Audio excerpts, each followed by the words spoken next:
Twin explosions outside the Kabul airport have rocked the city. The U.S. and Afghan casualties projected to rise. ISKP has claimed the responsibility for the attacks. It has been more than 1 week since Taliban took control of Afghanistan. After the U.S. hasty exit, countries in the West are scrambling to evacuate their citizens and local staffs from Kabul. The Taliban has vowed to form, quote, an open, inclusive government. How will the international community respond in the long term? What can China do to ensure the regional peace? And what can all parties in the region do to fight against terrorism? On that, I have a series of interviews with parties concerned. First up, Shisheng, director of the Institute of South and Southeast Asian and Oceanian Studies from the China Institute of Contemporary International Relations, share his insights.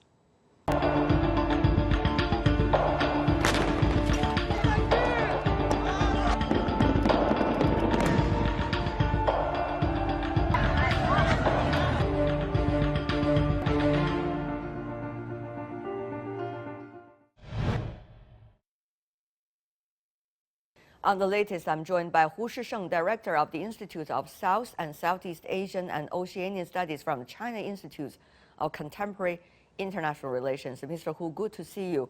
As the Chinese expert who is following Afghanistan situation very closely, let me follow up on the latest situation. Your latest response to what's happening with the terrorist attack. Islamic State Shisheng province now has claimed the deadly attacks.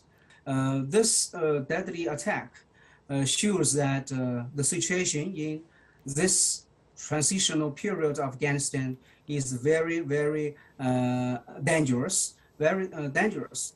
The deadly attack has showed that the ISIS or ISKP is still very active in Afghanistan. Although this terrorist groups had been military attacked in the past nearly 6 years, because this ISKP was founded in Afghanistan, was founded in July 2015. After that, this terrorist groups had been attacked by nearly all the forces in Afghanistan, including Afghan Taliban, including Afghan government national security forces, including American troops, even sometimes the Pakistan troops launch attacks against those terrorist groups. The ISKP was originally located in one of the provinces bordering with Pakistan called Nangarhar province. Now they have been totally removed from that province. They're scattering in the whole country.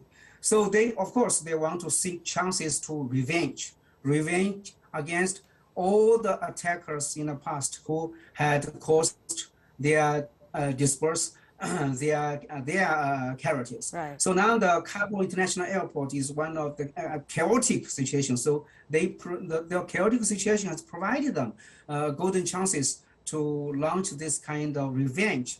So their targets first, of course, is the American soldiers or any Afghan who provide or helped American soldiers or foreign troops in Afghanistan. Let's look at some of the points here. Mr. Hu, we noticed 2 points they attacked. One is near the gate of the airport. The other is at the Baron Hotel, which is the hotel many Afghans, Americans, British, and whoever wants to leave from Kabul going to the airport will need to stay before they head to the airport. You can tell these 2 places are very targeted, and actually the terrorists knew what's happening and knew all the details of the arrangement leading up to anyone leaving from the Kabul airport. So on that, tell me more about your assessment of the capability of these terrorist groups and also the current plan, both by the Taliban and the U.S. side, safeguarding the airport.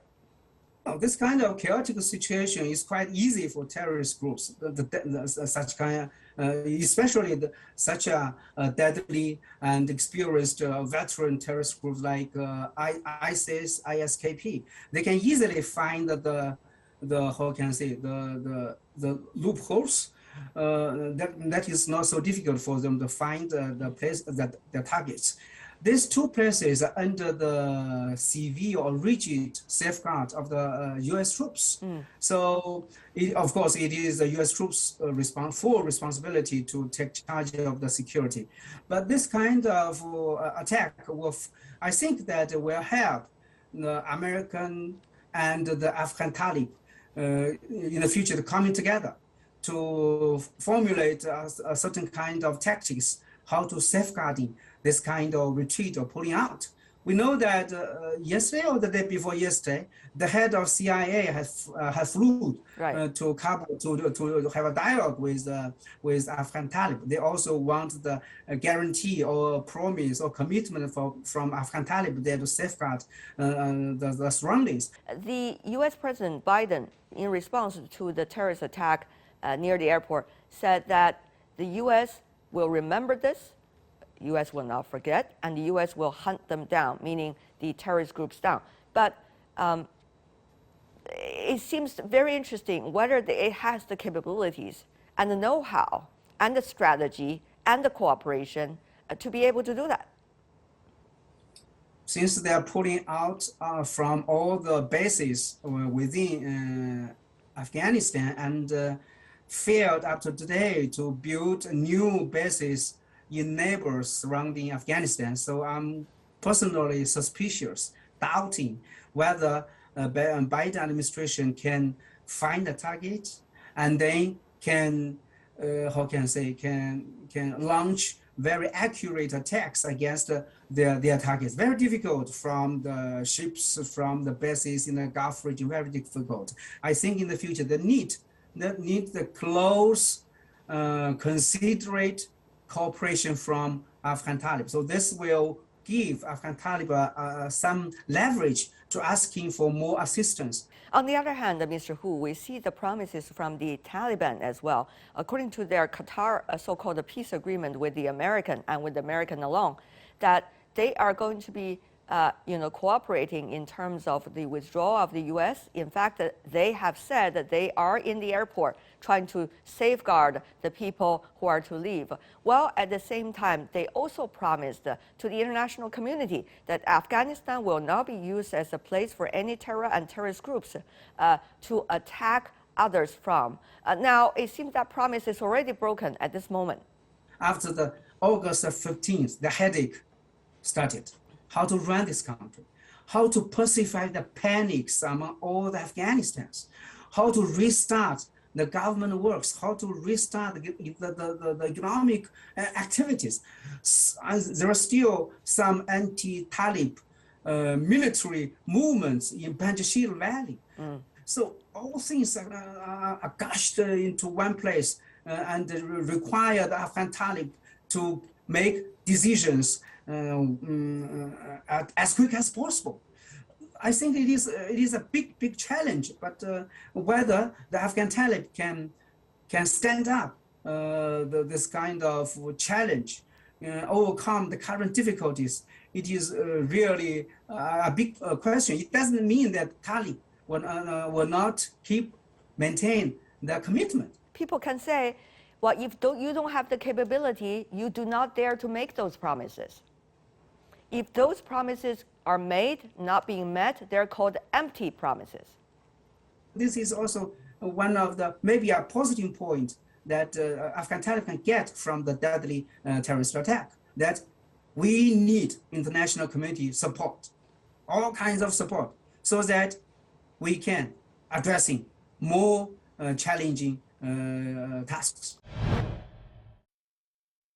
One of the things is whether the Taliban will be able to separate itself from all the other terrorists, whether recognized or not by the international community, as some argue that they have been growing up their capacity together with those, and they have quite